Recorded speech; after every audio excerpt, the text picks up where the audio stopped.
Hello, my name is Reverend Nancy Wilson, and I'm the proud moderator of Metropolitan Community Churches worldwide. And I'm excited to come to you on this World AIDS Day, a day that we've celebrated for decades and decades, since the inception of the HIV/AIDS virus more than 30 years ago. And our theme has been for the last couple of years and will continue to be getting to zero. Zero HIV/AIDS infections, zero discrimination, and zero AIDS-related deaths. I want to say that having that ambitious a theme and a goal is only possible because of enormous idealism and because of committed, dedicated activism. I'm proud that MCC continues to be and identify as the church with AIDS. Every metropolitan community church is open to and invites and includes people who have the HIV/AIDS virus, and we all celebrate the witness and the courage of people with HIV/AIDS in our midst, among our clergy, among our lay leaders, among our rank and file members all around the world. At the same time, we know that HIV has changed enormously in all these decades and affects especially women and people of color and children around the world.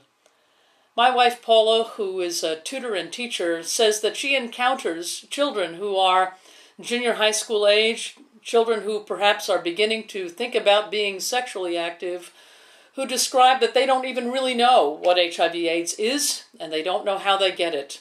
If we're going to have true prevention of HIV/AIDS and no new infections, we have to do a much better job in all of our communities and make HIV prevention a priority. This means that we as citizens of whatever country that we belong to, that we need to petition our governments and make sure that there are policies that ensure excellent HIV/AIDS prevention as a part of our health policy in our nations.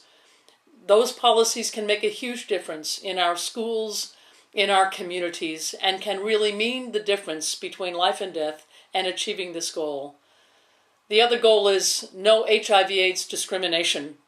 We know that today in the world that there are so many who cannot access adequate medications, so many who cannot, who live in societies where human rights for LGBT people is still threatened. And when human rights for LGBT communities is threatened, it really increases the incidence of HIV/AIDS. And it means that people are discriminated against, won't seek either prevention or treatment for the disease. The lack of human rights contributes to discrimination against those with HIV/AIDS in our world. And we have to be vigilant in our own churches to make sure that that welcome mat continues to be out, that we don't go silent about the issue of HIV/AIDS in our churches just because we may not see as much of physical evidence of the disease in our churches anymore. People are still suffering. People are still coming out about their HIV status and still need to be in welcoming and supportive communities. Last but not least, we want to see get to ground zero when it comes to AIDS-related deaths.